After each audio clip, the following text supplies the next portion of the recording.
Yo, Tube.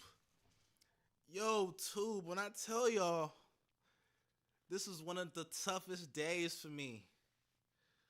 One of the toughest last couple hours for me.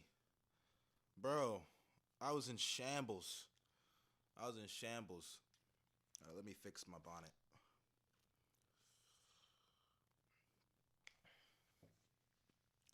Oh, yeah, hold up. Real quick. Side note, I have never seen a group of grown ass men mad about me wearing a bonnet.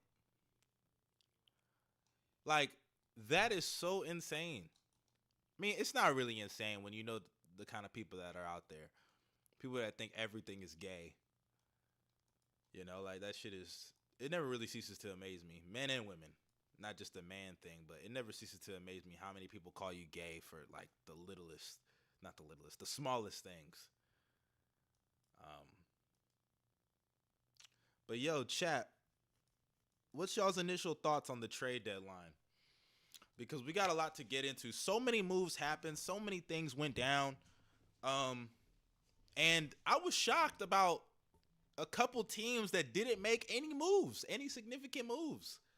We're going to get into all of the winners, all the losers. My Bulls come to mind as far as the losers. I'm going to just keep it real with you all the way. All the way. What's y'all's immediate thoughts on the trade deadline? Y'all let me know down there.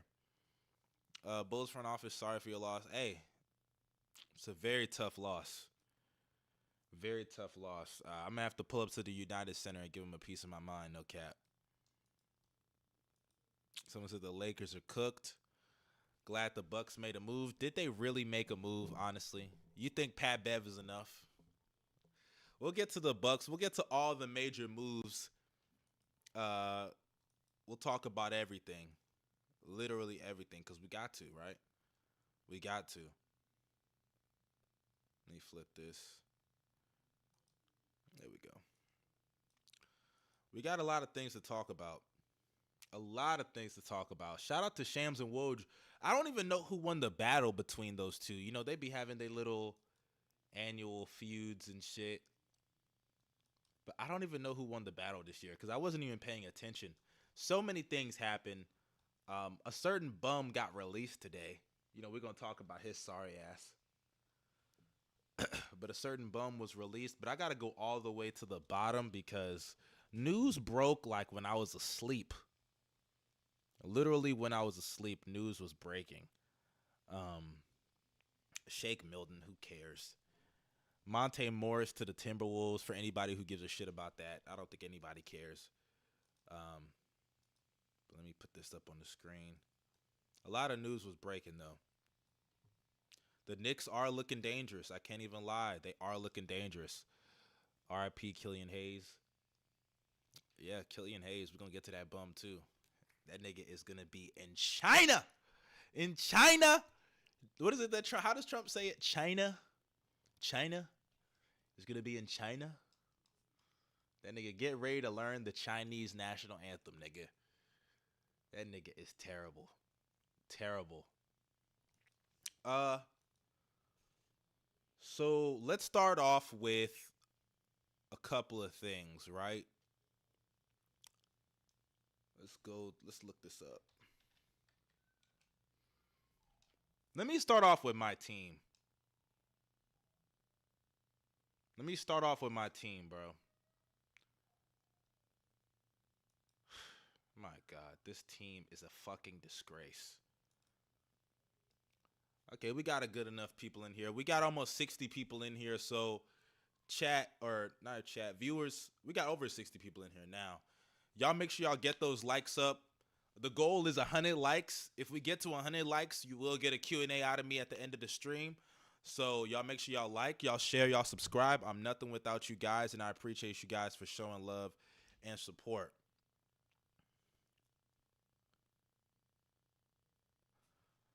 But I appreciate y'all for the love and support.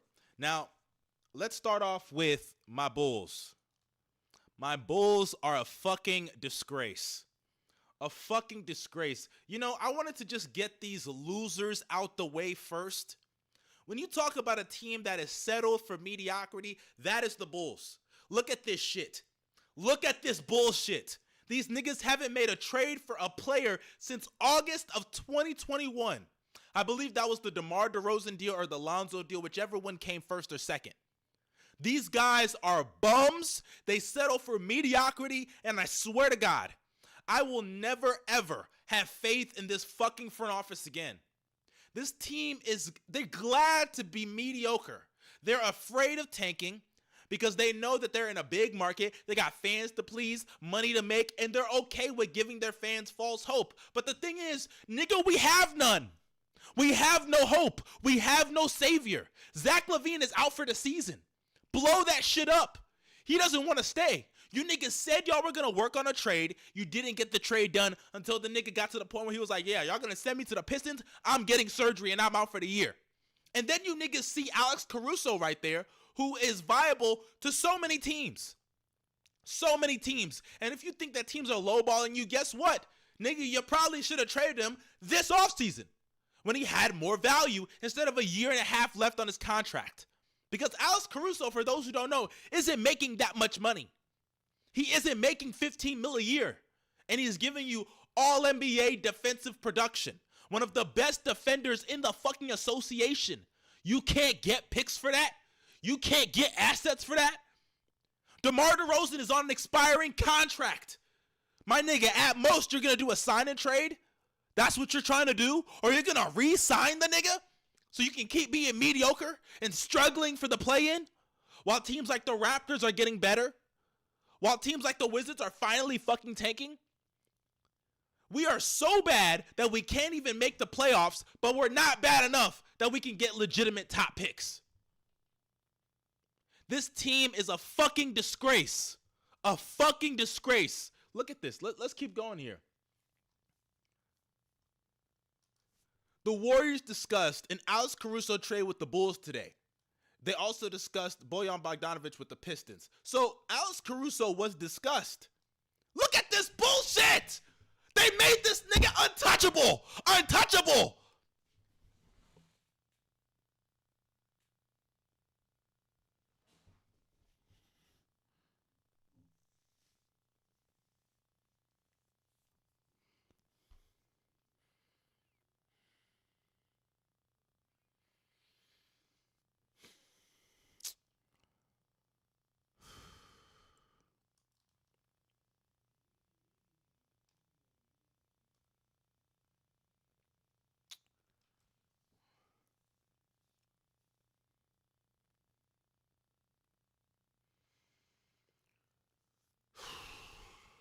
Bro.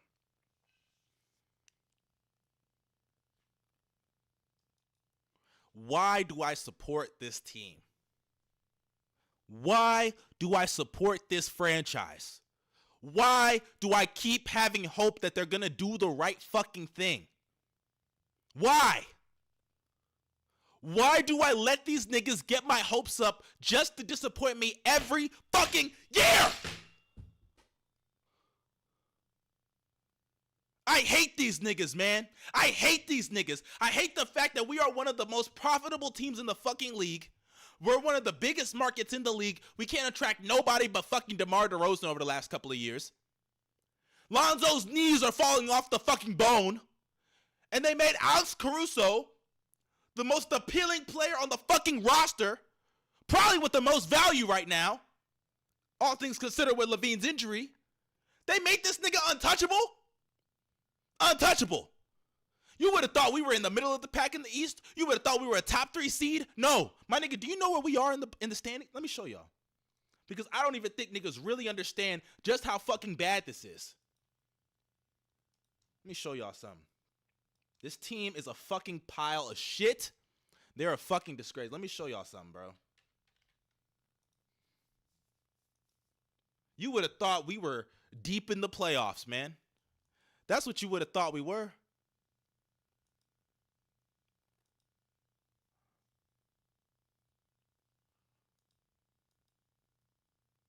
Not that one. Bro. Why is this shit not showing? Maybe I gotta put it here. I don't know why it's not pulling up. This shit is annoying me now. Like, you would have thought we were legitimate. You would have thought we had potential. This team is a fucking pile of shit. A pile of fucking shit. Look at this. Look at this. We are the 9th seed in the East. You got teams like the Raptors who are finally building around. The Wizards are tanking. The Hornets just suck, so they're going to naturally be tanking. The Pistons are tanking. We are not going to be better than the Magic. We are not going to be better than the Heat, Pacers, Sixers, Knicks, Bucks, Cavs, Celtics. And all these teams got better today. All these teams got better today. The Celtics are just head and shoulders above us, just like all these other teams. But the Cavs are head and shoulders above us, and they've been playing great basketball over the last 10, 15 games. The Bucks got Pat Bev, but they were already head and shoulders above us anyway. They got Giannis and Dame. The Knicks low-key are a Julius Randle trade away from actual contention. We'll get to that later. The 76ers are way better than us. They got Joel Embiid. That's enough said. The Pacers are better. They got Siakam. They were already better. The Heat are finals contender, Eastern Conference contenders at bare minimum.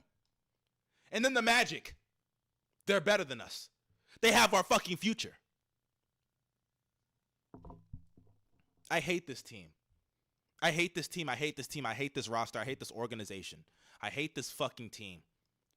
These niggas are comfortable being mid. And that is the worst thing you could be in the fucking assault. That's the worst thing you can be in sports. Football, basketball, whatever the fucking sport is, being mediocre is not the way. It's not the way. And you know, I saw Vucevic, his goofy ass, let me show y'all what Vucevic said. This nigga Vooch had a quote the other day. Look at this.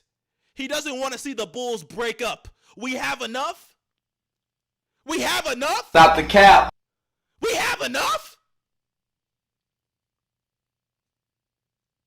Vooch! Your life is nothing. You serve zero purpose. You should kill yourself now and give somebody else a piece of that oxygen and ozone layer that's covered up so that we can breathe inside this blue trapped bubble.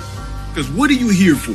To worship me? Kill yourself. I mean that with 100%, with 1,000%. Kill yourself. Kill yourself. You're right, Laffy. That's the only thing that keeps me together. The only thing that keeps me together as a Bulls fan is Coby White being as good as he is over the last couple of months. Coby White taking a step forward is the only thing that keeps me sane as a Bulls fan. And look, don't get me wrong. I love Caruso. I love what he's done for us on the defensive side of the ball. This guy is backpacking. He is anchoring a defense as a guard. It's very hard to do what that nigga has been doing. But my nigga, move on. He has real value. Now at the end of the season, you're trading an expiring contract. An expiring contract. I'm going to lose my voice by the end of the stream if you didn't already know. But you're trading an expiring contract now. This team, I don't understand. What is holding you niggas back from tanking? Just admit that you failed. Admit that the Vooch trade was a mistake and move on. It's okay. You won't go. What is the ceiling? A first round exit? And that's not even possible anymore, in my opinion. I don't think we make it out the play-in. I don't think we're better than the Magic. I don't think we'll beat the Hawks in a play-in game. I don't. I don't understand. I don't understand. Why are they doing this to us? Why are you doing this to me? I didn't ask for this. This is embarrassing. Embarrassing. I hate them. I hate Reinsdorf. Sell the team. Sell the team, you bitch. Sell the fucking team. You niggas are cowards. You niggas are lame. You niggas are bozos. You niggas are clown. Stupid. Stupid. That's what you niggas are. I hate them. I hate them. Not a single fucking move. Not a damn thing these niggas did. Not a damn thing.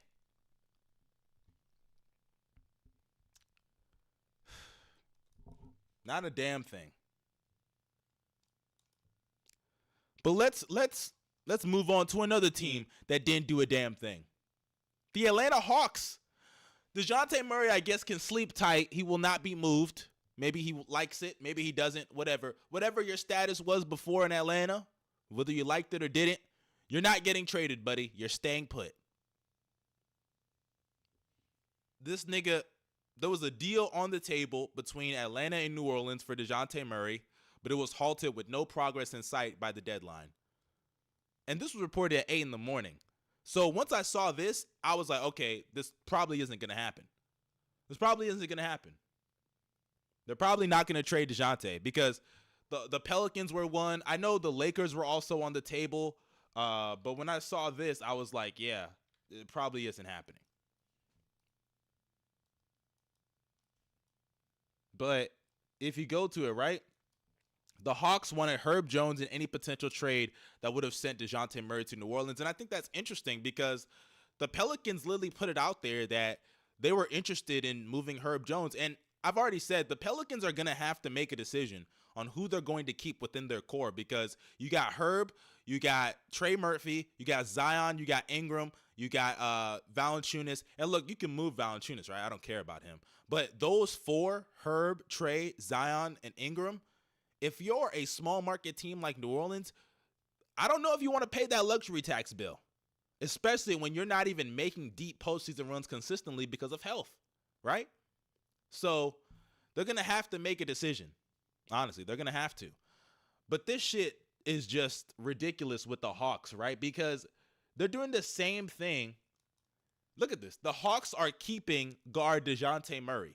No trade. The Hawks, in effect, are doing the same thing that the Bulls are doing. They are literally trying to just be mediocre.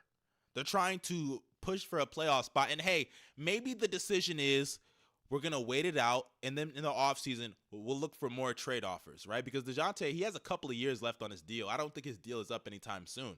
So I guess DeJounte has been playing great basketball as of late. He's playing some of the best ball of his time in Atlanta. Right? Some of the best ball of his career offensively.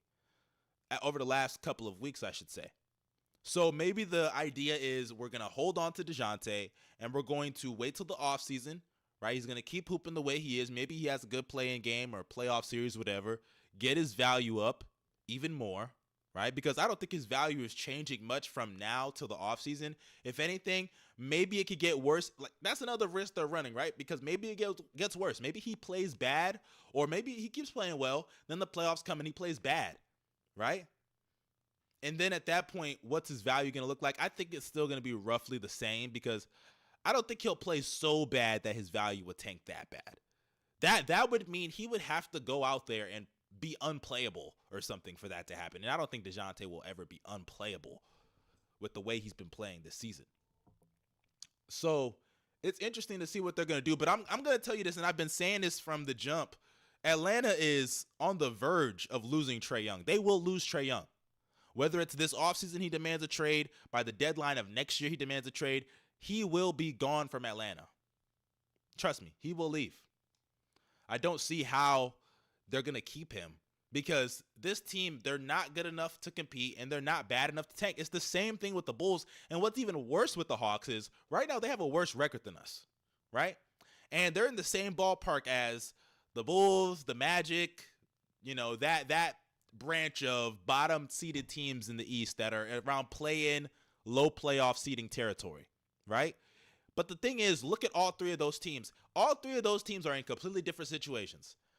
One of them are the Magic. They got their young star in Paolo, but they're a young team trying to compete. They're trying to ascend. If anything, they're exceeding their expectations this year. They've dropped in the standings for sure, but they're superseding expectations. They're about where they're supposed to be in the timeline of their young guys. The other team in Chicago, we just talked about it, they don't want to blow it up. They're mediocre, right? And then you got Atlanta, who they're trying to retool the roster, but they have a franchise guy. They have a guy that's a top 15 player in the league, a top 5 offensive player in the league, right? And Trae Young. So all three of those situations are different, but if you're the Hawks, you're in a very unique situation where maybe you could just try to retool that roster, but this is like what? The second, or actually no, this is the third time you're trying to do that. The first time is when you went to go and get the Gallinari and Bogdanovich pickup. You remember they got Rondo in that offseason? We got a super chat. A pimp named Slickback. Oh man, not again. He said, I'm done as a Nets fan, bruh. Jake Fisher said we had a deal. Jalen Green, 2 of our picks back or expiring, and 3 picks for Bridges. We said nah. Bro, the Nets, they don't know what the fuck they're doing. And we're going to get to the Nets. We're going to get to those bums. Trust me, we will. But appreciate the super chat, pimp. And let's get those likes up. Now that I'm even addressing the super chat, let's get those likes up. There's no reason why we don't have 100 likes. We're at 170 people up in here, man. Appreciate that. Oh man, not again. Y'all make sure y'all get those likes up. If we get to 100 likes, I will do a Q&A at the end of the stream. But like I was saying, as far as, the Hawks go, this is a team, this is not their first attempt at retooling that roster around Trae, right? They tried before with Bogdanovich, Gallinari, and the Rondo pickups. I think Chris Dunn, they even tried to pick him up too. And then they got to the conference finals. They overachieved. And then after overachieving, they thought they arrived. They thought they were the shit. Trae Young, remember that quote? Oh, the regular season getting too boring. We're the hunted now, not the hunters. They got full of themselves. They thought they were the shit. They ran it back with the same team. They lose in the first round in a stinker masterclass from Trae Young. One of the worst series I've ever seen from a star. One of the absolute worst. I'm so serious. That actually might have been worse than the Julius Randle series. But, I'll maybe hold off on that because Trae did get them a game. Like, he actually won them the game. I know Randle, they went 5 with the Hawks, but let's be serious. Derrick Rose got them that game, not Julius Randle. But, yeah. And then now they're retooling it again with DeJounte. And now it looks like they're going to have to do it again. That would be the third time they're trying to retool the roster. And if you're Trae Young, how much longer are you going to take with them saying, hey, don't worry, we're going to retool. Don't worry, we're going to retool. Sure, you went to a conference finals, but that was an overachievement. That wasn't the expectation. And I feel like overachieving gives teams and players false hope that shouldn't have ever been there in the first place. And Trae Young and the Hawks, I think they're still holding on to that false hope. And it's going to get to the point where Trae's going to look at the situation and say, I'm one of the best offensive players in the league. And rightfully so, he is. Why am I wasting time carrying niggas like Bogdanovich? Why am I wasting time playing with a guy like DeJounte Murray who, yes, puts up numbers, but is not impactful even close, not even a tenth of impact the way I got? Why am I wasting time on a team that doesn't even want to move off Capella, but yet they're going to pay the backup big in Onyeka as if he's the next guy for them, right? Cam Reddish was supposed to be here with me. He's gone. That's another guy that they wasted and didn't develop properly. Because as much as I shit on Cam Reddish, and I don't think he was really ever that good in my opinion. I don't even think he was that good in college. As much as I shit on him, he still wasn't used correctly by the Hawks. They didn't really give him the proper development that they should have. He could have actually used going to the G League, honestly. But they didn't do that. So if I'm Trae Young, why would I look at this situation and think to myself, it's going to be any more positive than what it's already been? And if I'm the Spurs, you're right, Brick Fighter. If I'm the Spurs, I'm eyeing that. Because Trae Young with a guy like Wemby would be perfect for both sides of the ball, right? You got Wemby, who looks like he's going to be a generational defensive player at that rim for Trae, and Trae giving him some of the easiest looks ever. Oh, that'd be perfect. Now, the fit with Vassell and Trae defensively, I don't know about all that. But offensively, they'd be great. They'd be great. And Sohan defensively, I think is really good, or he can be really good. That's another guy that could help that front court. And then you finally are done with the Sohan point guard project. Get that shit out of here. So I definitely think Trae in San Antonio would be nice. I would like to see it. I would love to see it. But yeah, that's enough of the Hawks. They didn't make any moves. Let's go to the next trade. So Indiana picked up, or they traded Buddy Hield to the Sixers. I told y'all that Buddy Hield was probably going to get traded, and I like this move, at least for Indiana's sake. I mean, if you see here what the trade details were, it was Marcus Morris in return, Korkmaz, and 3 second-round picks. They could flip those seconds into somebody, potentially, so I like that pickup. Because let's be honest here, right? You're the Pacers. You're going to lose him probably for nothing, right? So you got to keep it moving. Kelly Olynyk, Ochai Agbaji to the Raptors for Kira Lewis. Shout out Ochai. That's a Nigerian. Kira Lewis, Otto Porter, and a 2024 first-round pick. I'm going to be honest with y'all. What is Masai Ujiri doing? What is he doing? Because I look at this Raptors team, and there was a later trade that they did. It was Dennis Schroeder and can't remember who, but Dennis Schroeder basically for Spencer Dinwiddie. And I was just like, what is Masai doing? You gave up a first-round pick. Now, I don't know the details. Maybe it's protected heavily. Who knows? But a first-round pick, protected or not, for for Kelly Olynyk is crazy. That is crazy. Unless Ochai is just that heavily wanted in Toronto. Maybe they see something in him. I don't know. But that is ridiculous. And Masai, look, I don't think he's a bad GM. I think he's done a lot of good things in Toronto. They've scouted really well. They've developed really well. Players that weren't even top picks, like a Pascal Siakam, Jakob Poeltl, they developed OG very well. Fred VanVleet was undrafted. People forget that. The Kyle Lowry trade earlier on was really good. Not the recent one, but the one when they first got him, I think, from Memphis or Houston, whichever spot it was he was at the time. But it's just I don't understand why, if you're Masai, you look at these players and you're overvaluing them. And then on top of that, you're giving up picks for certain guys that, it's kind of ridiculous. They gave up firsts. I think either a first or two for Jakob Poeltl. It's a little wild. And then you give up a first for Kelly Olynyk?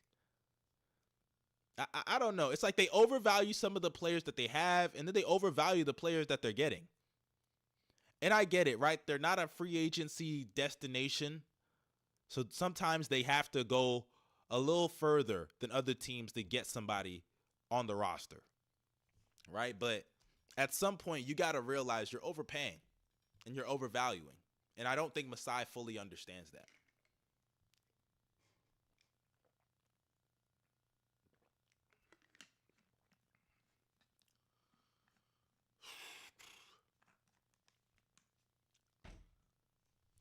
Yeah, so Masai, you got to get your shit together, man. You're Nigerian.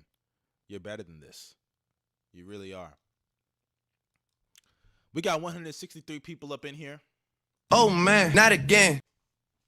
Let's get those likes up for real.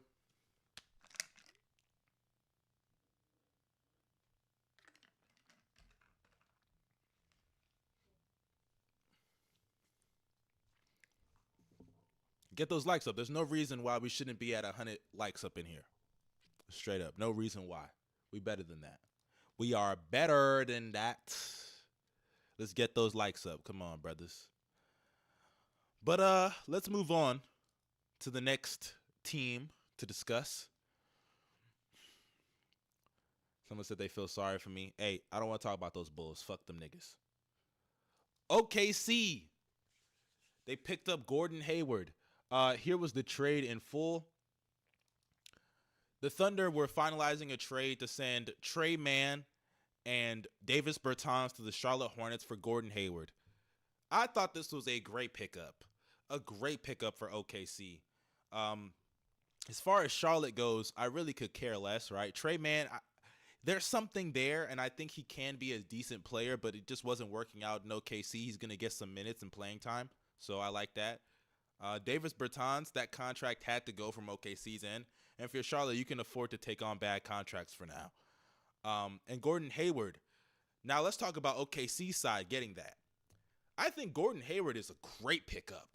A great pickup. He's still a really solid player. And let me show you guys the numbers. People just forget Gordon Hayward is still capable of going out there, giving around 17, 5, and 5.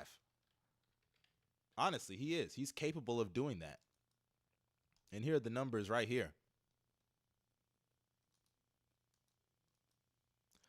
Gordon Hayward this season averaging around 14, 15 points, 5 assists, 5 rebounds, a steal, 47% from the field, 36% from 3, 76% at the free throw line.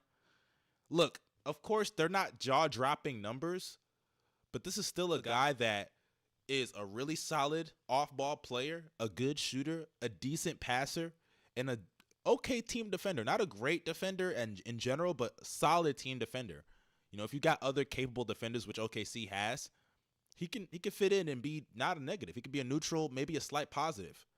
And I think that Gordon Hayward, he's on a contract year. That's another thing, right? If you're OKC, you're gonna get how much? You're gonna get $31.5 million in cap relief. They traded a bad contract and a guy who's not even going to play in Trey Mann for Gordon Hayward. A 1-year rental, half a year rental even. So $31.5 million is coming off your cap. And if you're OKC, this is a guy that in the postseason can give you legitimate minutes. Now, if he does get hurt, right, because that's always the thing with Hayward. Hayward this season has played 29 games, right? He's only played 29 games this year, or 25. 25 games this year. And mind you, right, we're considering the fact that, yes, he is going to play half a season, but right now he's injured. He didn't play the last game against Toronto. He didn't play. So he is injury prone. I completely understand all of that, you know, concern for like Gordon Hayward as far as that's concerned. But like I said, once he gets healthy, he's going to contribute for them on both sides of the ball, especially offensively. He fits perfectly, right? He's going to take away those Giddey minutes. And Giddey's very lucky he lasted, by the way. He should be gone right now. But he's very fortunate. Very fortunate. Expect him to be gone by the offseason, though. He'll be gone. But regardless, if you're OKC, I think this is a great pickup. He fits for you. And he's a floor spacer. He gives more spacing.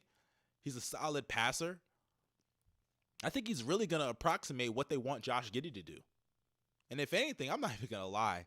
There should be games Giddey should even play. I'm so serious. They do not need that nigga. He is literally a detriment. Straight up. If Hayward pans out the way he should, there will be games I would give him a DNP. I would give Giddey a DNP straight up. Or at most, play the nigga 10, 15 minutes. I'm so serious. Mark, make the call. Have some balls. For real.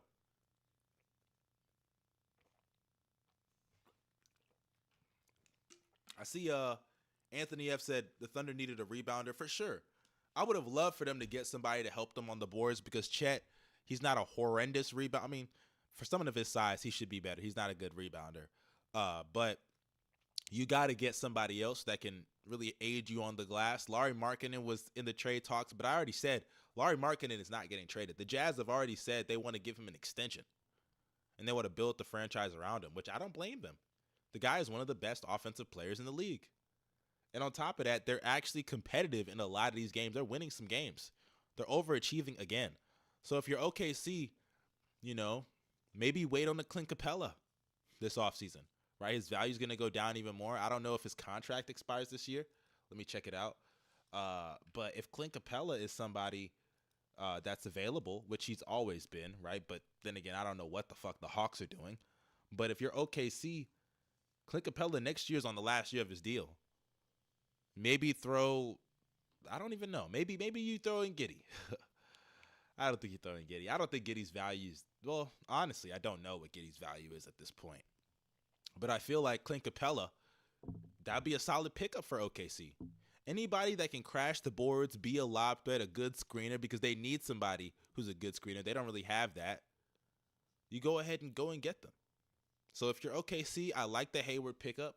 I like the flexibility he brings you on really both sides of the ball, but especially offensively. So yeah, W move for OKC. Oh shit, wrong one. But yeah, W move for OKC. I love the move. Great move, great pickup. Let's see. Let's keep it moving. I don't care about Daniel House down here. The Knicks. Okay. We'll talk about the Mavs in a second, but let's talk about the Knicks. Let's see. So the Knicks traded for Alec Burks. They sent Quentin Grimes and 2 future second-round picks to the Pistons. I like Quentin Grimes on the Pistons, but let's be serious. Nobody wants to hear me talk about the Pistons. Nobody cares, unfortunately. And I like QG. I do, but nobody cares. Let's talk about the Knicks. So the Knicks received Bogdanovich and Alec Burks from the Pistons for Quentin Grimes, Evan Fournier, Malachi Flynn, and 2 second-round picks. I told y'all Evan Fournier is going to get moved. He has a team option next year for, I think, $19.5 million. The Pistons are definitely not going to accept that because who is paying Evan Fournier almost $20 million to play for them in 2025? Nobody. So if you're the Knicks, moving off of Evan Fournier was probably a priority, and I called it. They were right. And then Bogdanovich, Alec Burks in return. Let's look at it like this, right? Quentin Grimes was not getting consistent minutes. Tom Thibodeau did not give a shit about him, right? So you're not losing too much by giving up QG. And he wasn't even playing too great for them because of the lack of consistency. Sorry, I had to respond to a text. But aside from that, right, now you add someone like Bogdanovich who gives you flexibility on the offensive side of the ball, one of the best shooters in the league, and Alec Burks, who's also a three-point shooter, but, you know, it's a decent pickup, whatever. You get spacing. And now in certain lineups that Randall is playing so bad and poorly in the playoffs, you can bench him.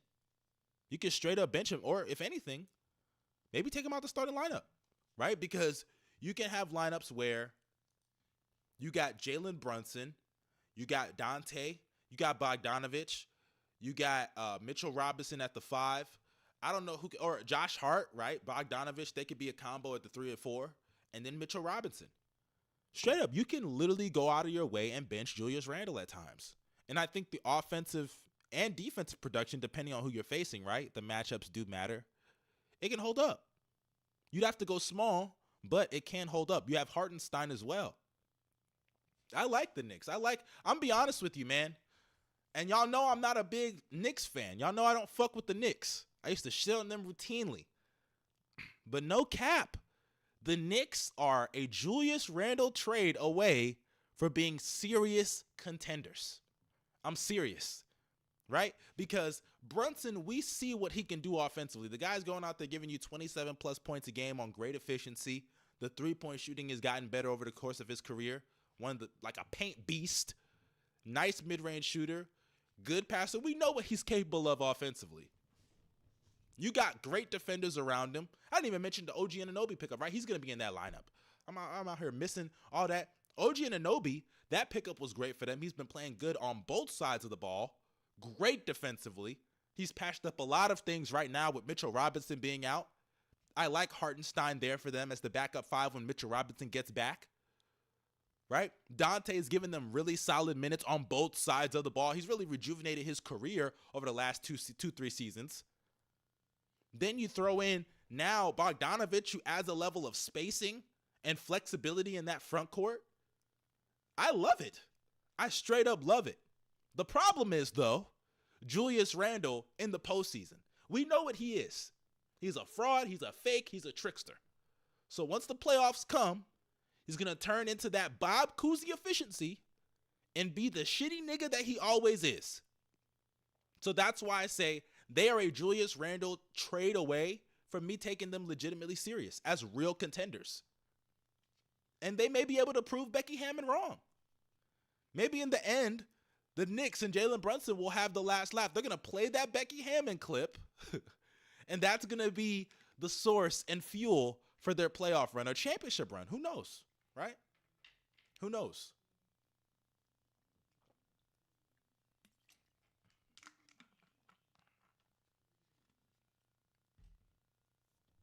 But yeah, at bare minimum, though, this year, I'm be honest with you. If they can make a real deep playoff run, I'm talking like a conference finals appearance with Randle playing as poorly as he plays, not only do they need to move him immediately, but whoever wins Coach of the Year, fuck it. Remove that award from them and give it to Tom Thibodeau. Because the coach through that headache in the playoffs, hell, maybe even give Brunson the MVP at that point. So, yeah, the Knicks, I firmly believe, are a Julius Randle trade away from actually competing. Not only in the East, because they're already a competing team in the East. They could have a good series, I think, with anybody in that conference. Because as bad as Randle played in the playoffs last year, I think people forget that the Knicks could have won all those games against the Heat. Those were close games. And Brunson averaged like 30. Averaged 30. Despite what Candace Parker says, he got better in the second round, not worse. Second round, not so much. You're talking out your ass. I can't even believe she said that. Stop the cap. Get out of here with that shit. Brunson's hooping. I think Brunson's going to be great. And I love this pickup, straight up. I love this pickup for the Knicks. I love it. By the way, for the Pistons, let me say this. I like Quentin Grimes for the Pistons also. I thought Milwaukee would reach out and try to get him, but maybe the Pistons really want to hold on to him. So that is what it is. Let's keep moving. Here's the Raptors deal I was talking about. Dinwiddie for Dennis Schroeder. Whatever. Thaddeus Young was in the deal. Who gives a shit? P.J. Washington. Okay. Let's talk about the Mavericks. Hold on. I got to pull up because they made another deal also, right? The Mavericks made multiple deals. I'm just making sure I'm not tweaking. Didn't they? They're going to pursue Dinwiddie in the buyout market. Okay, whatever. So it's just PJ. Okay. I love this. As you can see right here, the full trade is the Mavs get PJ Washington, the Hornets get Grant Will, Seth Curry, and a first-round pick. Now, I think this is great. Oh, yeah, Daniel Gafford. They got Daniel Gafford also from the Wizards. So the Mavs at the trade deadline pick up another big, Daniel Gafford, right? Get those Dwight Powell minutes completely off the court, right? Gafford, who's a really good lob threat, nice defender, solid rebounder. And then you also pick up P.J. Washington, who's a good floor spacer, flexible defender, flexible player in general, right? Good off-ball player. I really love what the Mavs are doing. I really, really do. Because, one, I would have liked for them to keep Grant, but Grant has been very inconsistent this year, right? His defense is solid, but offensively very inconsistent. He was never really a great offensive player, right? He's a role player. And now he's going to go to Charlotte, try to tutor those guys and be mature. And they're going to tell him, shut the fuck up, OG. But I'm glad that the Mavs were able to get themselves PJ, give themselves another legitimate scoring option. I think they are one of the biggest winners of this trade deadline because not only were they able to get themselves another scoring option, but they didn't have to give up Josh Green. Josh Green was somebody that I thought they were probably going to have to move. But they gave up Grant Will, who's been inconsistent. PJ just takes his spot, and he's an upgrade automatically. And then on top of that, Seth Curry, who's not a great defensive player, whatever, move off of him. You already have other shooters. PJ is a shooter in his own right, a better one than Grant Will. The first round pick, it's a little tough, but PJ's that good. I think he is worth a first, especially considering the Mavs. You're not going to be fighting for a lottery pick. You know, you're going to be in the 20s. So I like it. I love this. And in the buyout market, Spencer Dinwiddie is probably going to come available. No harm in trying to swing at him. He really hasn't been that good for the Nets. But we've seen Dinwiddie go to the Mavs before after a bad earlier part of the season, right? Remember, he did that with Washington, and he started hooping. He was actually really good for them in Dallas. So maybe a change of scenery going back to the team that he rejuvenated his career with could help him.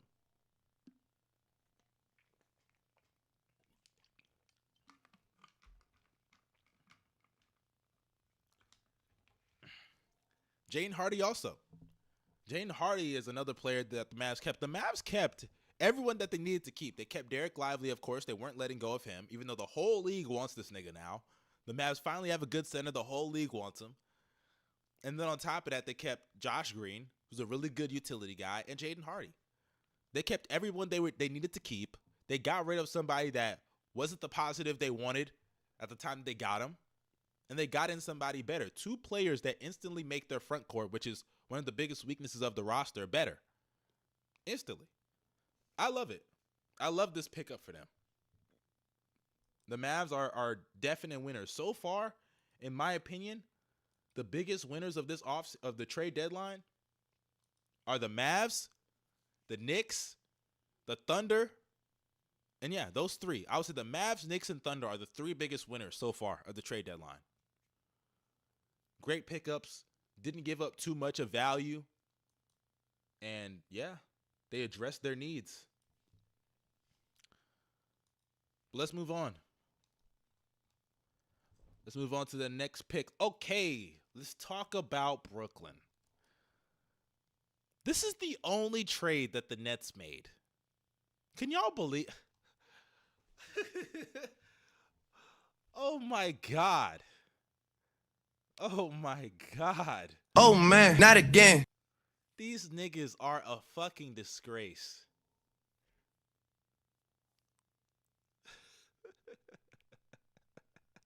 The Nets don't know what they are doing. They don't know what they're doing. So as you guys can see here, I think Brooklyn, out of all the teams, they are one of the biggest losers at the trade deadline. One of the biggest losers. They got this roster filled with players they can move, filled with assets, filled with them. And the only move they make is Royce O'Neal for a couple of second-round picks. And that's not a bad trade. That's not what I'm saying, right? He's on an expiring contract. And they traded for Dennis, whatever. They traded for Dennis Schroeder. But this is the only major move they really made. What a fucking disgrace. Guys, let me show y'all what the Nets contract situation looks like, because I don't even think people understand just how bad this is for the Nets.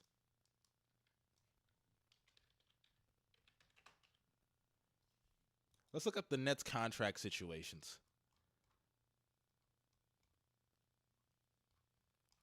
Where the hell is it?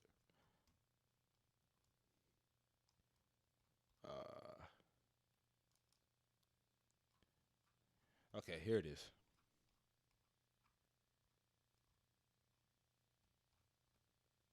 The fuck is the contracts? Am I tripping, nigga? Oh, wrong year. Yeah. Oh, we got a super chat. Pimp name Slickback, appreciate it again. He said, apparently their plan is to get Donovan Mitchell this summer because he's friends with Mikal Bridges. They need to ban this team from the NBA. Stop the cap. Stop the cap. Buddy, do you honestly think that's going to happen?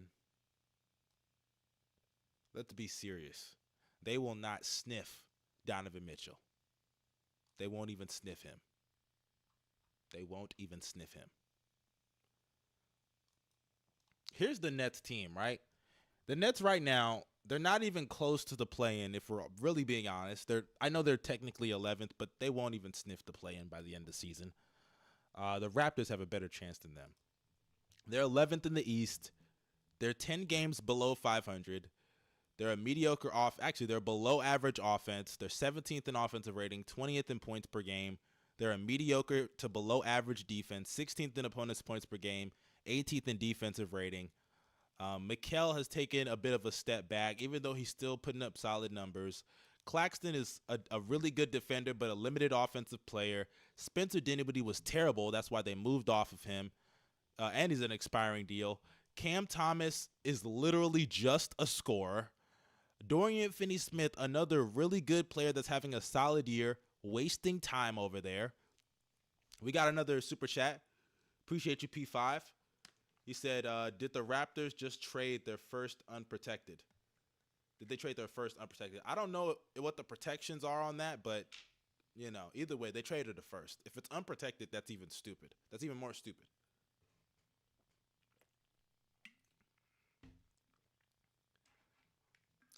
They got Cam Johnson, Ben Simmons, who fucking hardly ever plays, right? Nigga came back after missing months of action last week and then missed the next game due to a knee soreness. And then they traded Royce O'Neal today. I don't know what the Nets are doing. I don't know what they're doing. And they moved off Dennis Smith Jr. today also. This team has all these players they can move. Forget Ben Simmons, right? They moved Royce O'Neal, so let's remove him.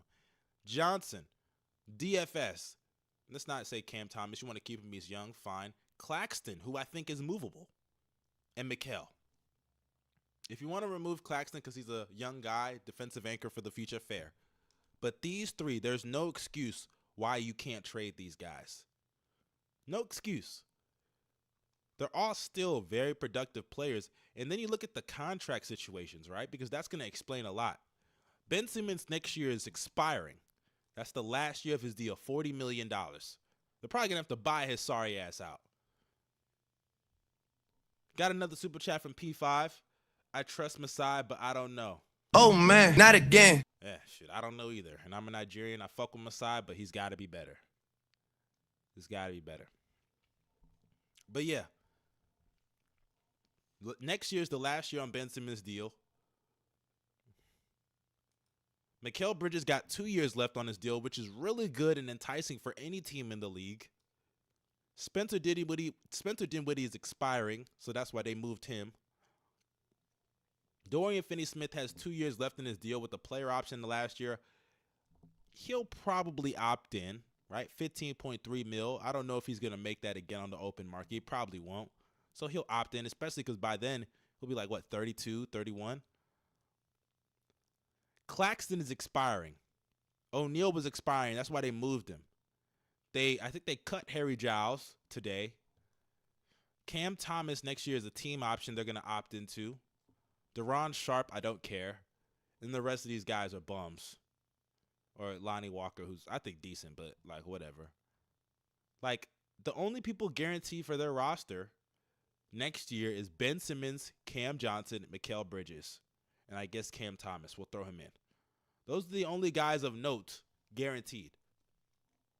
Claxton is the one I'm just really shocked because what are they going to do with him? Are they going to give him real bread?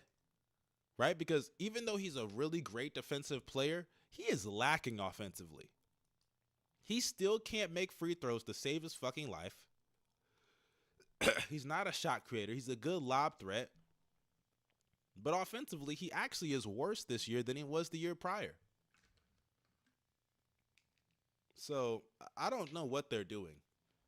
I don't know what they're doing. And if you look up Mikal Bridges, they're passing up legitimate deals for him. Legit deals.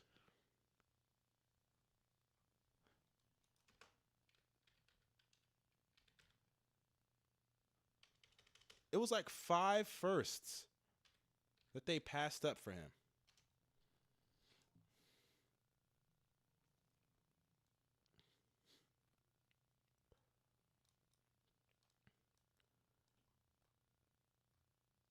It's saying 2 league sources say the Nets have claimed multiple offers of 5 first-rounders for Mikal Bridges.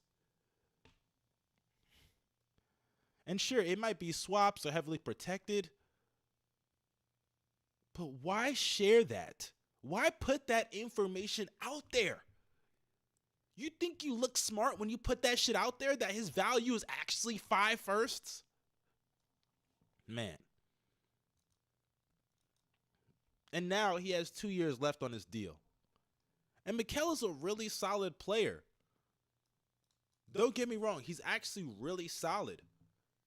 But I don't understand. What are they holding on to? They're the same thing as other teams. I think what they want is the Rockets to give them their picks back. Because they know they're cooked. But my thing is you have the Suns picks. And if you get other picks, those are still first-round picks. Still first-round picks. They're going to have to learn, just like teams like Miami, the Bulls, and plenty of teams in the league have learned, it's better to trade somebody, like the Raptors, right? Many teams have learned it's better to trade somebody a year or two too early than a year or two too late. Because let's say they move Mikal Bridges at the deadline next year. That's only a year and a half you get of Mikal Bridges. His value is going to go down. 5 firsts that you could have got, or 4 firsts, turn into 2 or 3. I don't know. And people saying, Xai said they're banking on potential. What potential? What is the potential you're getting out of Mikal Bridges that he isn't already showing you right now? Mikal's not getting any better. Mikal is 27 years old. This is the best ball he's ever going to play. Or at least ideally in terms of, his numbers. Because he's on a team where his stats are inflated. He's not going to be some 20, 23, 24 point per game scorer on a real team that's trying to win. And there are so many contenders that could use a Mikal Bridges. If you're the Lakers, if you're the Bucks, if you're any of these teams, you want a Mikal. Henry, appreciate that, man. We got another super chat. Oh man, not again. He said the Rockets offered them picks back, but they said no. I heard about that too, right? The Jalen Green one. That's crazy. Now, I'll say this though, if you're the Rockets, I'm not giving up a lot of those Nets picks. Those picks are valuable, buddy. Those will be legitimate picks, especially I think it's the draft in 2 years. Those are big drafts. I'm not really following the draft, so I don't know. You guys can correct me if I'm wrong. I know the draft next year, people are saying it sucks. Whatever. People say that about a lot of drafts, and then they end up being really good. So, but yeah, I don't know what Joe Tsai is doing. Sell the team, man. Sell the team. Do everyone a favor and sell the fucking team. I don't understand it. I don't understand it. I don't get what the goal is here. Because if the goal is to inevitably try to win a championship, you think this is getting the job done? Sean Marks, Joe Tsai, sell the team. Relieve yourself of your duties, please. Do us all a favor. Do the city of Brooklyn. And then again, New York doesn't even care about the Nets, if we're really being honest. They baby brothers to the Knicks. But let's move on. Let's move on because nobody gives a shit about these niggas for real. Let's move on to the next couple of moves that we've seen. Nothing really happening here too much. These minor moves. Yo. Oh, Patrick Beverley. We'll get to that bum in a second, but Patrick Beverley is going to the Bucks. I don't even know what to say about this. This doesn't move the needle at all. I mean, I guess they get better, right? They get better in their backup defense, their backcourt defense, I should say, excuse me. The point of attack, it improves, but he doesn't move the needle enough in the direction that they want it to be. But he's an improvement, I guess, right? He's an improvement. He's better than playing campaign, right? Because defensively, he'll be better. Just who gives a shit? It just doesn't move the needle for them. Now, this guy.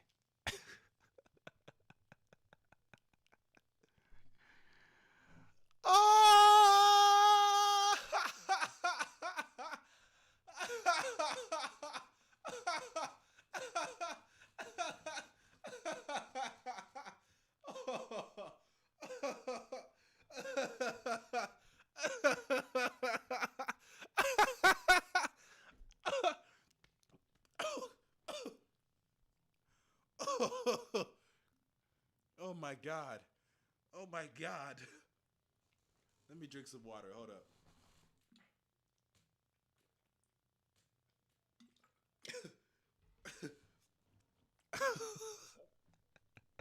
This nigga is a bust. This nigga is a bust. Killian Hayes. I'm telling you, get ready to learn the Chinese national anthem. You know where you're gonna be, buddy? 金钱看齐，墙上写着秦香莲的32岁了，转个当朝，驸马郎的旗帜王啊，满皇上的徽22岁了，转个当朝。金钱看齐，墙上写着秦香莲的32岁了，转个当朝，驸马郎的旗帜王啊，满皇上的徽22岁了，转个当朝。 Bruh, get ready to learn the Chinese national anthem, nigga. Get the fuck out of here. You fucking suck. This nigga is a bust. This is gonna be Killian Hayes in a couple months.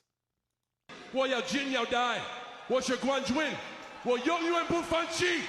By the way, who the fuck was John Cena talking to?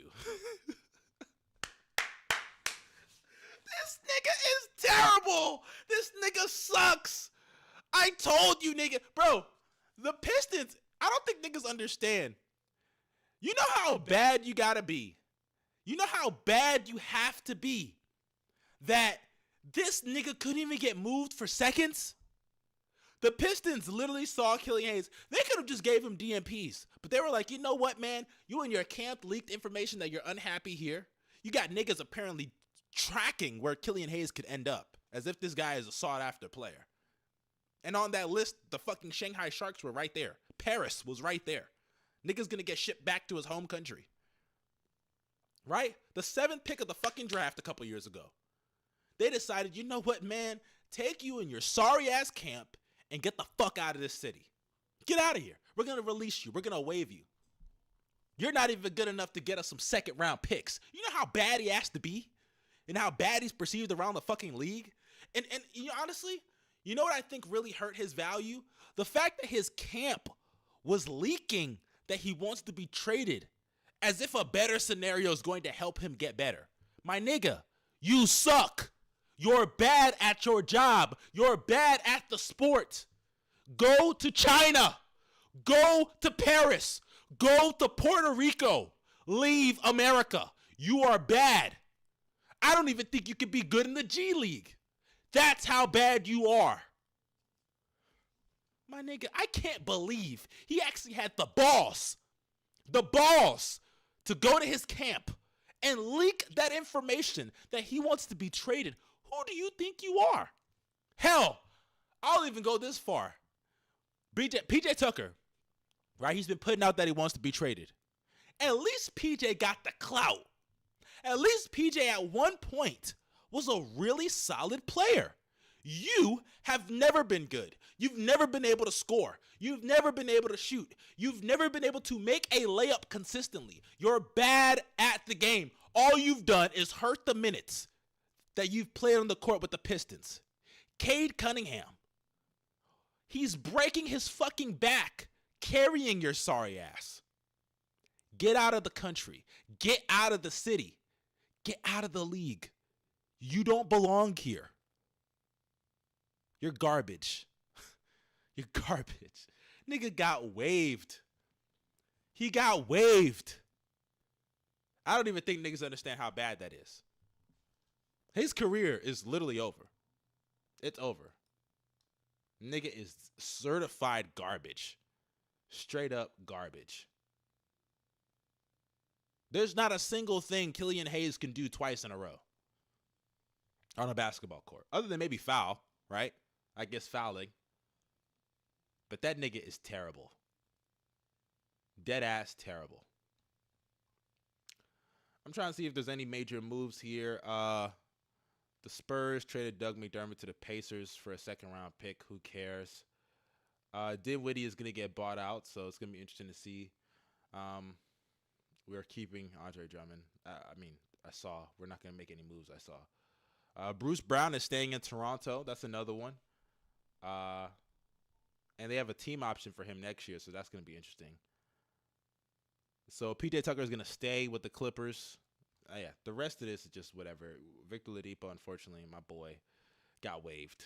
But, you know, it is what it is. Yeah, there really just isn't anything else after that. Let's talk about the teams. A couple other teams that didn't make any moves. For those who don't know, let's put LeBron and the Lakers. LeBron had a post online on his Instagram story. I kid you not.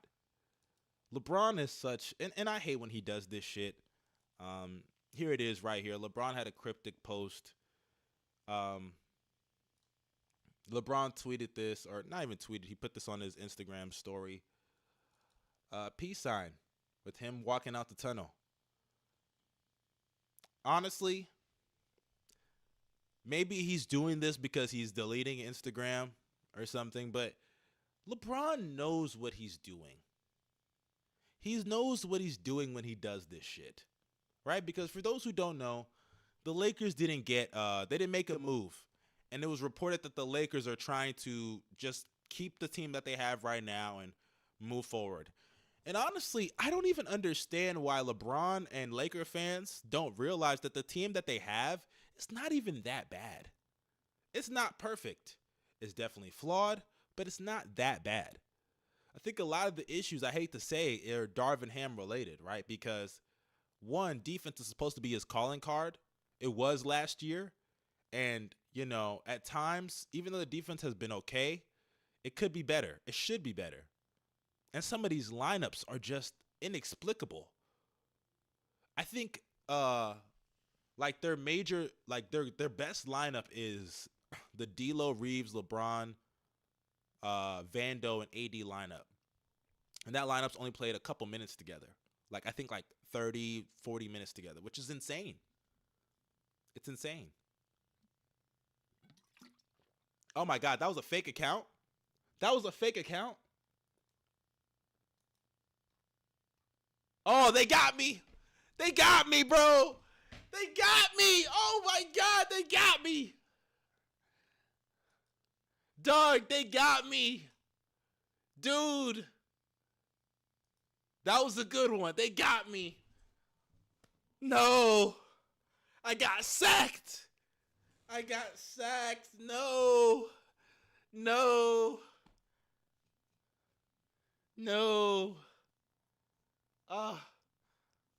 They got me. Oh no. Halfway. Oh no.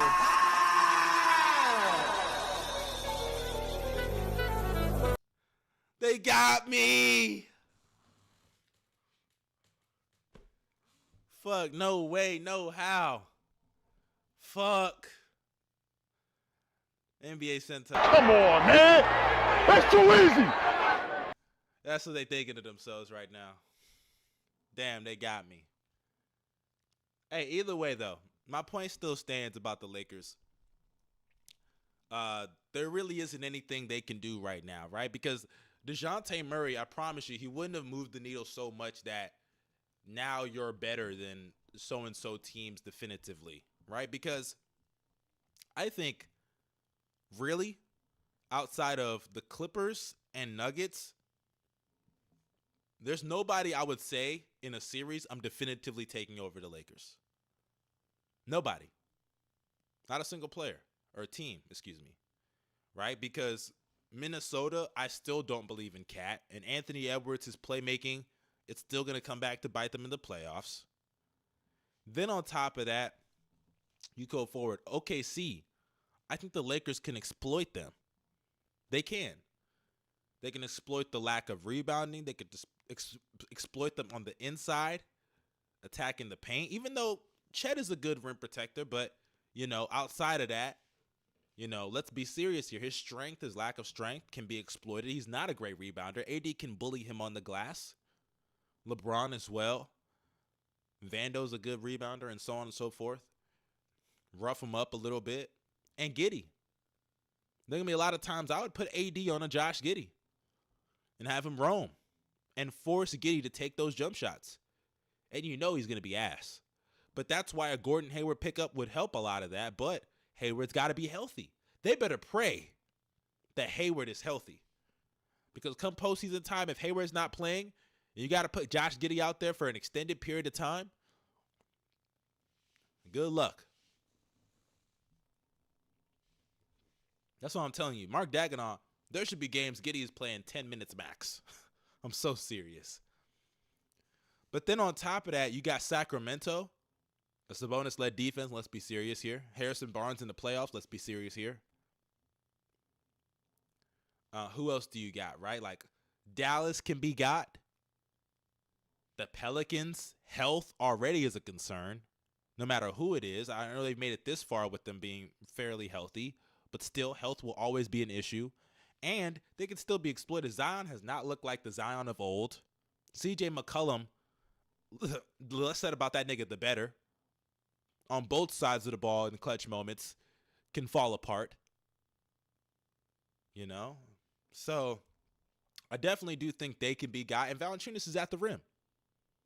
And then the rest of the teams, they can beat all those teams too in a playing game, right? Because I don't even think they got to really face those teams in the playoffs deep, right? Because those are lower seeded teams. I think, like I said, if they can avoid the Clippers and Nuggets, they have to avoid them in the first round. They probably have to face one of those two in the second round. But if they can avoid those two teams, and maybe even pray that those two teams face each other in the second round, I still do think, at the end of the day, they could actually have a conference finals appearance on their hands again. And I saw somebody say, they deleted it now. But someone was saying that the Thunder beat the Lakers earlier in the season. The regular season, I don't care about that. We're talking about a legitimate playoff series where you can scheme guys out of a series. You can make a nigga unplayable in a playoff series. It's just a whole different environment, a whole different atmosphere. And the buyout market will be available, right? I'm sure they're going to try to get their hands on a Spencer Dinwiddie, who probably isn't going to move the needle. He might be bad, but he might have a resurgence. We saw it before. I wouldn't put it past him again. The buyout market's always going to be there, so I would pay attention to that. Either way, though, yeah. I don't know what the Lakers are going to do. I mean, D'Lo and Reeves, maybe they just didn't have the value on the trade market that a lot of the fans thought. Really. Now, let's talk about the Golden State Warriors. So the Warriors, they also did not make any major moves. No major moves whatsoever.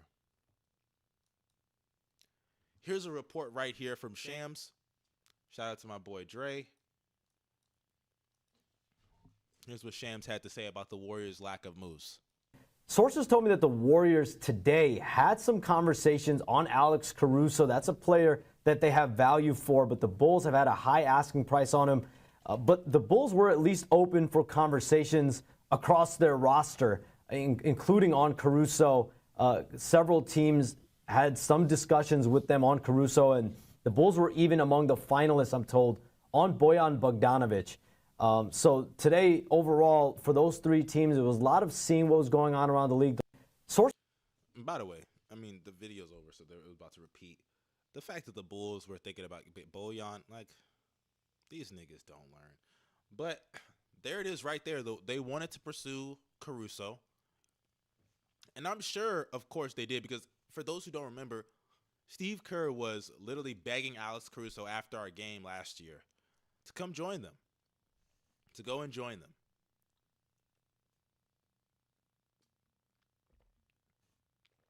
So, I'm not surprised that they had their eyes on Caruso. Caruso would be a great connector for them. Obviously, another piece to add to a defensive unit with Draymond already there. I think that would be great.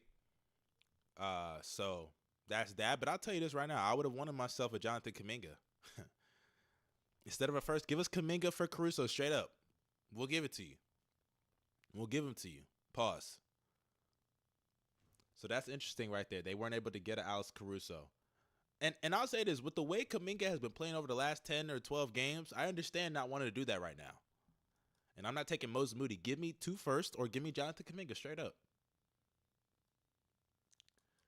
And it's wild, right? Because shout out to KB. Let me even retweet that. He said, the Warriors went from everybody is available to the Warriors believe they can turn it around with this roster. Remember, this was reported day before my birthday, by the way, but this was reported last month. Shams, everyone but Steph Curry on the Warriors roster is available at the trade deadline. And now it's gone to the point where today it was reported, while Andrew Wiggins and Chris Paul have been discussed in trade talks, the growing sense is the Warriors believe they can turn the season around and with improved production from Wiggins and a healthy return for Paul. That's crazy. The Warriors, they traded Corey Joseph. That was their big trade. Corey Joseph. For those who don't know, let's pull up what the Warriors have been doing this season because they have been extremely disappointing. After a second round exit last year, they have resulted back to not even mediocre form. They've been just straight up bad. Not a good team. The Warriors this year, they're 11th in the West right now.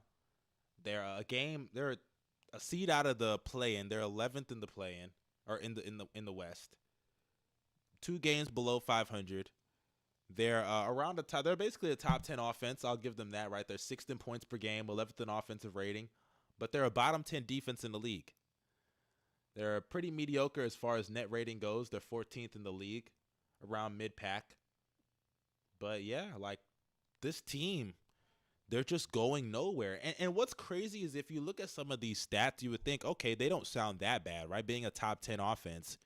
And even though they're not a great defense, like they're still not like bottom 5. And at one point they were bottom 5, and they've improved, right? Because more games Draymond has played. Draymond, so far now that he's been back, he's played 24 games, but that's only 24 games, right? There's a good chunk of that without him that they've suffered. But the problem is when you look at this team has no identity, no consistency.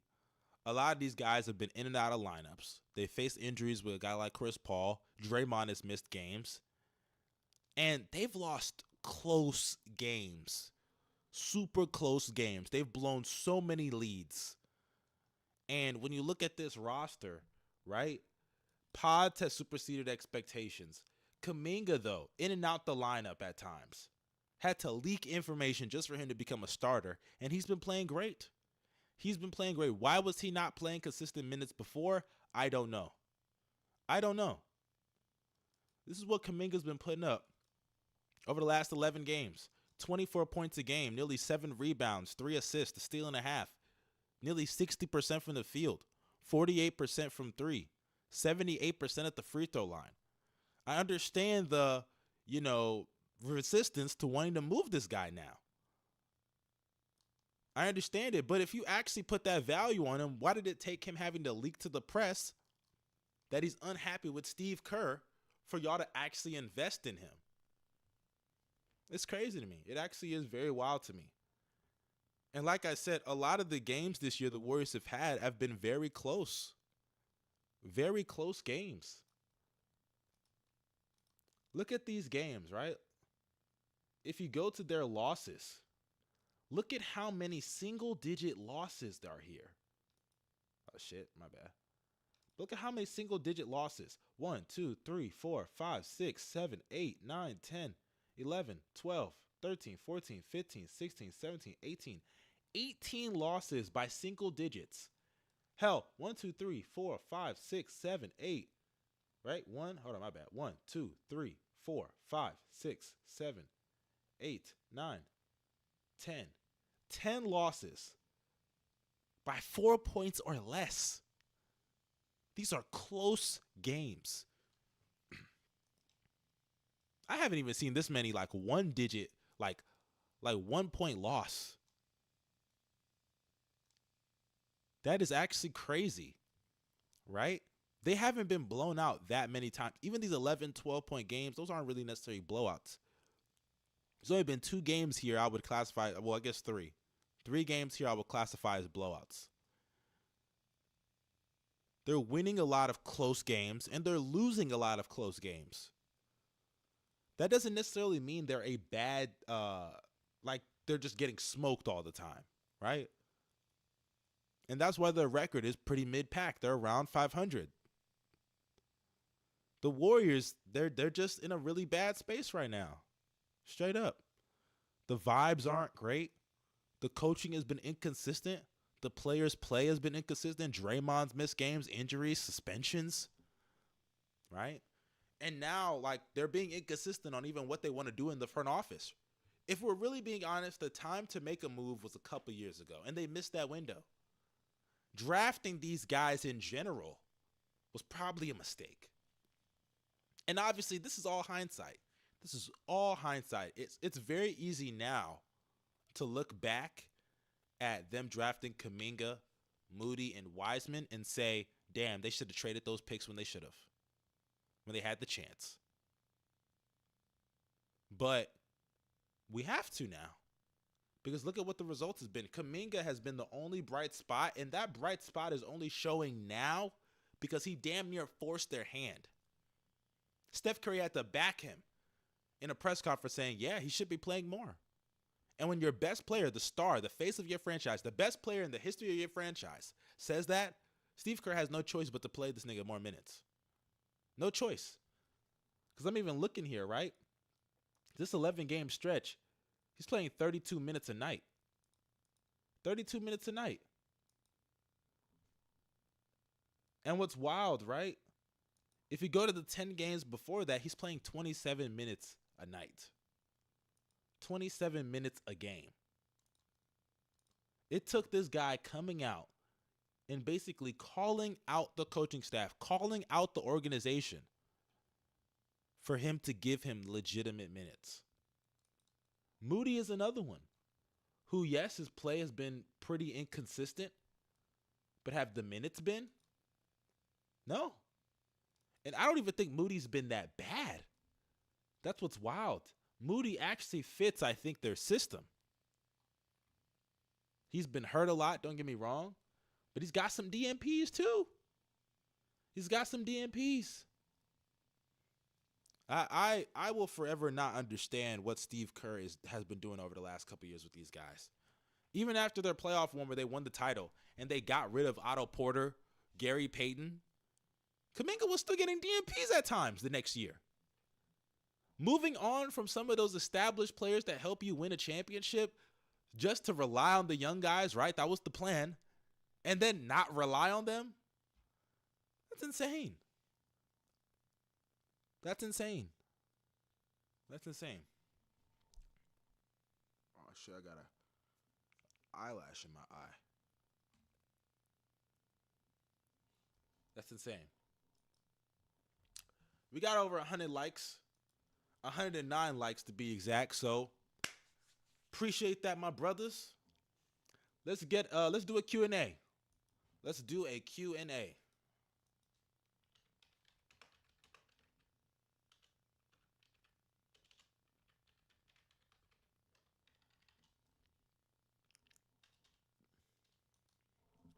There you go, brothers. Y'all ask me anything. Go ahead and ask me anything. Any questions y'all got? Right there. We're going to do a Q&A right before I end the stream. Appreciate y'all for the 112 likes. I'm nothing without my subs. You guys know that. The stream went well. Had a good amount of brothers up in here. A good amount of brothers. A good amount of brothers. So y'all ask me anything. Let me go to questions. Someone said favorite car. I don't really have a favorite car, but I mean, maybe a Ferrari, I guess. A Benz. Benz are pretty nice. Someone said trim my nails. I should trim my nails, honestly, right? I should. That was nasty. I mean, even.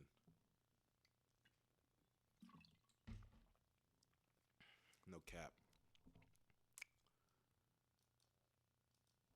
Someone said, do you think that the Dallas Mavericks can be championship contenders this year? No. I don't even know if I'm pretty sure they're not even going to make it out the first round. Depends on who they face. But I don't think they're even going to make it out the first round, right? Because I don't think they're better than the Clippers. I don't think they can beat the Nuggets. I don't think they can beat OKC. I would still bet on OKC, but Luka will give them a run for their money. Kyrie will get a game or two, right? So I could see that, but no, they won't beat OKC. Sacramento, they could beat the Sacramento. I could see that. Clippers, no, I already said. So, no, they're not championship contenders. I don't see that happening. Who is the biggest sleeper in the West? The biggest sleeper? I'm going to say the Lakers. I know that's wild. No. Let me not say the Lakers. No, that's too generic. Because I still think the Lakers can make a run, depending on what their seeding is and their bracket, if it falls favorable. But let me not use the Lakers. I talked about them earlier. I'll say the Pelicans. because I still think Zion in the playoffs is going to eat. I think Zion, there's a good chance he's reserving himself. And I think a lot of people are kind of underrating what Zion can do. People are still acting like he's not one of the best paint scorers in the league. They have a really good roster. Herb Jones offensively is superseding expectations this year, though nobody guards him out there. Right? He's been, doing his best to keep that defense together. They're still a top 10 defense in the league, and that's playing guys like Zion, who's inconsistent on that end, Brandon Ingram, who's pretty meh, and Valanciunas as the rim protector, with CJ McCollum at the 1. So Herb Jones is doing his thing. Then you also got Trey Murphy, who's a good floor spacer, very flexible defender on the wing. Valanciunas, good rebounder. Larry Nance off the bench. Nice little utility guy. They got pieces, man. They got pieces. So I'm going to say them. I think they could be a sleeper team. Are you liking JJK or is it all the hype? I'm going to be honest with you. Jujutsu Kaisen, I haven't even watched it. I know what the gist is, but I haven't even watched JJK. I haven't watched anime. Actually, the only anime I've been consistently watching over the last couple months is One Piece. It's the only one. And I'm so far behind on so many animes. I'm behind on Attack on Titan. I'm like still in the middle of season 2 on Attack on Titan. I stopped watching One Punch Man. Full Metal Alchemist, I watched that, of course. Death Note, I've watched all the big. I finished all of those for the most part. The only big anime for real, I have never finished is Hunter x Hunter. That's the one I've not finished. But JJK is really good. From like the clips I've seen, it looks good. I even wasted time watching Demon Slayer. Demon Slayer is cool. The animation is really nice, but the story is lacking compared to other stories for real. Compared to other animes, the story is not like that. But I got to give JJK a try. I do. I got to give JJK a try. Everybody's been telling me that they've been trying to put me on it for real. Ooh, this is a tough one. Latinas, white women, black women, and Asians in your order. Let's just start off with all of these are beautiful women. All of these have beautiful women that are all top tier elites. So if one is at the bottom, that doesn't mean they're ugly. I'm just going off of the order of what I fuck with. So let's start off, of course, black women. They will always be at the top for me. Always. The baddest women, most variety. You got your light skins, you got your African Americans, you got the dark skin beauty, you got your Africans, you got your, I'm trying to think, Afro Latinas. So many beautiful black women around the world. I will always put them at the top, right? Second,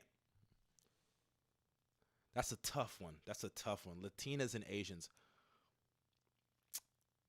You know what, actually?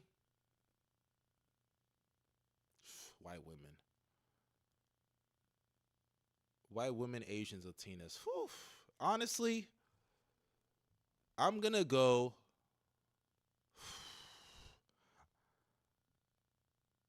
This is so tough. I'm going to go Asians at 2. Because I don't even think people understand the baddest Asians aren't even in America for real. There's bad Asians in America, don't get me wrong. But man, I be seeing some Korean shorties. I be seeing some Chinese women, Filipino women. Like the popular ones, like the baddest of the bad are bad. They're for real bad. So I'm going to go Asians, then I'm going to go white women, and unfortunately Latinas. No disrespect. There's a lot of bad Latinas out there. That's a tough one. That they're like they could all be flipped. So, yeah. Black women, that's clear tier 1. Asians, whites, Latinas. In that order. Because don't forget, the white women in Europe, those foreign women, my God. All right. Who do you think will win the West? I've said on multiple occasions, I think the Nuggets are going back to back. I don't think there's a clear team in the West that really, no disrespect, I don't think there's a team that really stands a chance against them. Honestly. Man, my lips are chapped.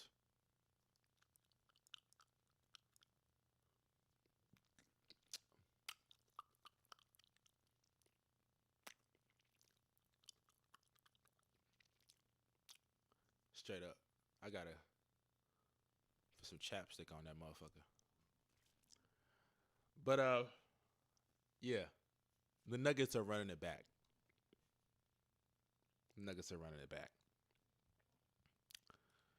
How am I feeling about the WWE press conference tonight?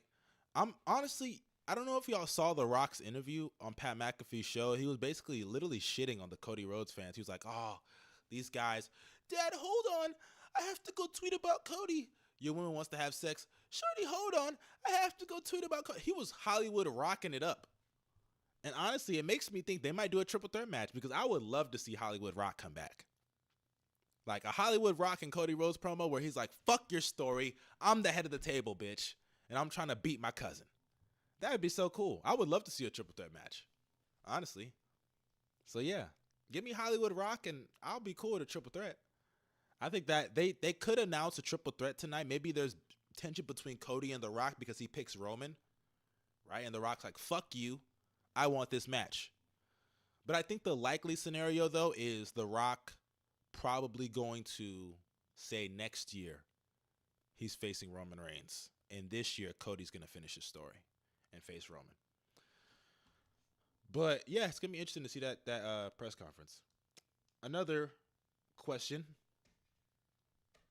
Would you trade, who would you first trade between DeMar, Zach, and Vooch? Who would I first trade? Zach, because I would get the most for Zach LaVine. Vooch, I don't even know what value he has out there. Maybe a first. We could get a first for Vooch, right? But that's about it. DeMar has very little value. He might have less value than Vooch considering this is an expiring deal. I mean, if he resigns, sure, we'll get a little more. We'll get more.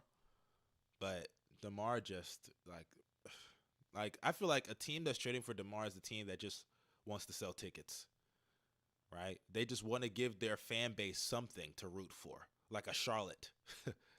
They would do some shit like that. So, yeah. Luka in the playoffs is a different animal together. With Kyrie, play his best with a little, I assume luck is what he meant to spell. Who knows? Yeah, who knows if they'll lose in the first or second round, right? Because that's the furthest they're going, buddy. Should Pat Riley retire? Why? No. This guy's made the finals multiple times over the last couple of years with rosters that had no business being there. And the Heat are still one of the most notable franchises in American sports. No, absolutely not. Are the Suns unstoppable with Roddy and Royce? What? Unstoppable? No. They're not unstoppable. I think they're actually underrated, though. Maybe they're the sleepers, right? I wouldn't even call them sleepers because nobody just forgets about how good the Suns can be, right? They have a big three. They probably have the best big three in the league, right? Yeah. Unless you want to say the Nuggets big three, they fit better, but it's like, I think the Suns big three fits good, too. And they have a better top two than the Nuggets do. So, yeah. No, they're not unstoppable. Shout out to my boy Eli. He said, who will be the Chicago Bears QB next season? Caleb Williams or Justin Fields? Justin Fields will not be the QB. At least he should not. He should not be the quarterback. I don't even understand.